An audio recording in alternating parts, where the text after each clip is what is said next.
It's time to dig the potatoes. As you can see, all of the potato plants have died back, and everything is just, I don't know what I'm going to find under that hay. This was a kind of an experiment. Next year I plan to grow potatoes a little bit differently. I'm going to try different ways each year, until I find the one that I really like. And our Crowder peas are really doing well. The okra's come way up, as you can see. I mean, that's the waist level now, and it's got a lot more to go. We've been getting a lot of okra off that. We pulled up all of the bush beans and left the Crowder peas. The Crowder peas are coming along great. Look at that, boy. We're getting lots of them. They'll get nice and fat and big and juicy here pretty soon. And we'll start taking them babies off. Of course, the hardest part about Crowder peas is you got to shell them. And if you've never had Crowder peas, you're really missing something. They're better than black-eye peas in my mind. I really like them. All right, I've got my fork in the ground. I can already see one or two potatoes down here.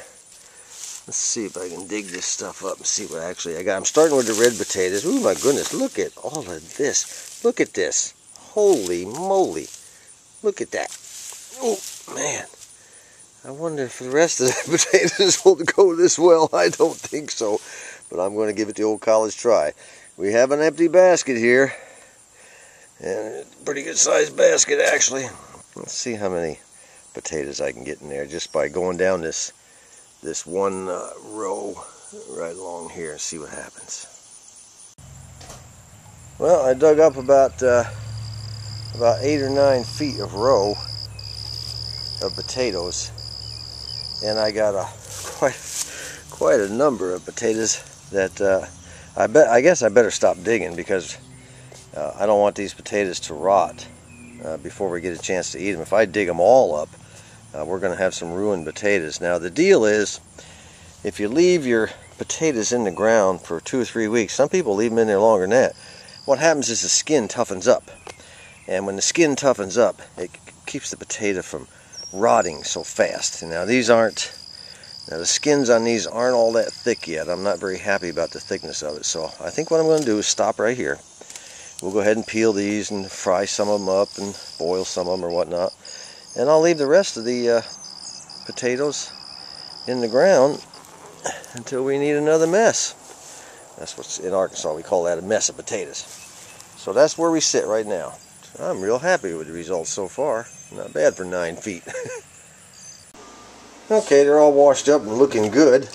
I got some fairly good size white ones and some really nice size red ones. A bunch of little ones in between. But we also got a mess of okra I cut out there this morning. And I think it was last night, the wife got this zucchini. It'll be about the last of the zucchinis. We're running out of zucchinis fast, so the plants are drying up and dying. And it's almost the middle of July, so we kind of expect that. Next month will be the end of the whole garden. It'll all be cooked. And we're getting a couple of small tomatoes out. And I'll probably go out and pull a few more tomatoes today. So we're still doing okay. Lots of potatoes to dig up though. Well, wifey has decided that the temperature is now 102 degrees, so it's time to pick the Crowder peas. Oh my God. Right, baby? Yep. Yep. Now here, so far, we've picked a few.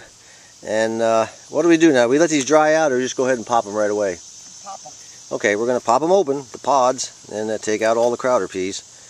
And we'll see how many we can get. Let's finish the picking here. This is where they're at. We got a whole bunch to go.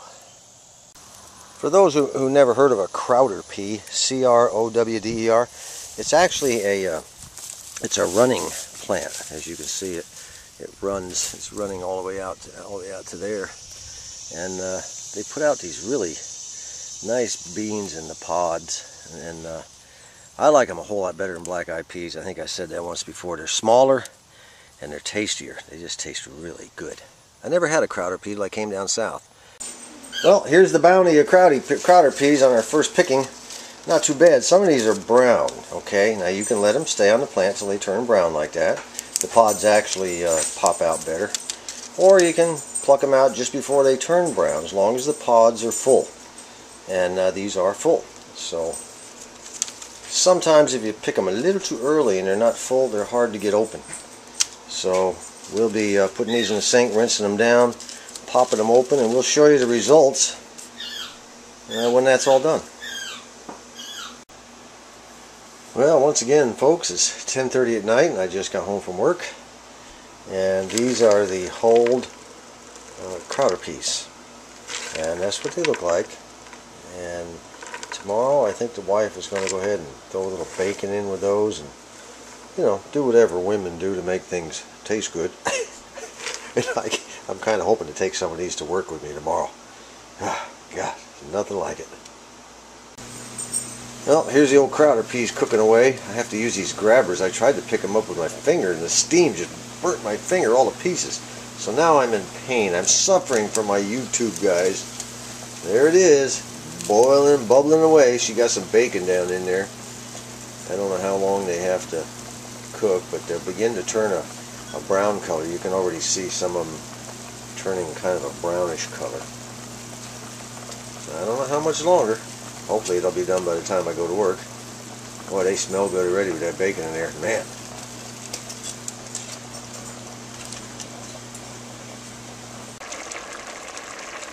They're really cooking down now. Got that bacon. Wifey threw a few pieces of okra in there out of the garden. I'll tell you what, the only thing not from our garden in there is the bacon. Maybe I can talk the wife into raising a few pigs out next year. She don't want to raise pigs, I guess. Looking good, turning nice and brown, just like I said. I gotta go to work here in about an hour and a half. They should be ready. Well, once again, it's after work around 10:30 at night, and I come home and I find that we've got some nice tomatoes. The wife went out and finally picked off of our tomato plants that I didn't think they were going to make it. I can't believe it. So this is really our first tomato picking. We got a couple of small tomatoes earlier, but didn't amount to much. These are pretty nice. Now, a couple of these smaller ones have cracked skin. And I checked the internet and found out that sometimes it's caused by irregular watering. I thought I watered fairly regular, but sometimes it's caused by too much watering. And sometimes it's caused by rapid growing spurts by the tomatoes, and the skin can't stretch. It doesn't look like that one had a rapid growing spurt at all. Well, all of these potatoes here have finally been dug up. We have a bunch of them in the house, and we gave a bunch of them to my wife's sister and her husband. And we got a pretty good bounty right here. We did real good. And next year I won't grow this many potatoes. Now, of course, over here, way over yonder there, let's take a look over there. This morning I dug up this row here, which is at the end of the garden where that crazy looking cabbage thing I planted. And I did real good on those, and I still have this row to dig up, and a partial row over there, and right here. So we did real good. These were the russet potatoes. The next group, I believe, are the Kennebecs. Those are the next potatoes to dig up. And that's about it for our garden. I'll take you inside and show you the potatoes we got from here. Real boring stuff, but what the heck, you know. This was the haul from that first row I just showed you. These are russet potatoes, if I recall. And they turned out really nice. And kind of weird shapes, some of them. I got some really strange shapes to some of them. Most of them are round, but some of them have crazy folds like that one there. Of course, that green stuff, see that green stuff right there? You got to cut that off. Get rid of potatoes that have green stuff. They can be toxic.